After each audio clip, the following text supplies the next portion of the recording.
kusangana kwatiri kuita zvekare pano paHatirari 263. Hama dzangu ndinokumbura munyore mucomment section. Rest in peace kuna Tanaka.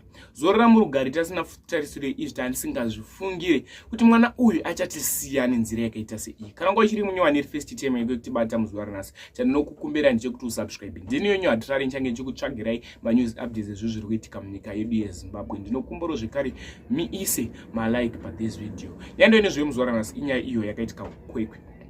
Nyaya mukomana iye angane 4 years. Mwana wechikomana uyu ari kunzi iye aitamba nemasawira ake.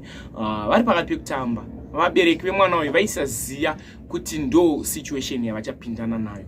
Mwana uyu ari kunzi pamba pavaitambira mugodhi uyu wanga usina kuvharwa pamusoro, wanga usati wapedza kunatsovakirirwa. Zvikunzi mwana mukomana uyu akawira mutsime. After awira mutsime, vabereki kuti vanhu vakuru vakanonoka kuzviziya mashamwari panga pakutsvagwa mwana uyuyu ndipo akazowanikwa mwana ari mumvura akafa. Asi mashamwari aya emwana uyu vakati takatya kutaura. Nditwa mwachiona vanga vati kurei vaitamba nemwana uyu. Vakati takatya kutaura kuti mwana uyu awira mumvura. Asi takasangana nazvo mwana uyu akafa. Zorora murugare Tanaka. Tasina tarisire izvi tasingazvifungire. Tinokumbura unyora mucomment section kuti rest in peace kune mwana wechikomana uyu atisiya. Zorora murugare munin'ina wedu. Thank you for watching this video.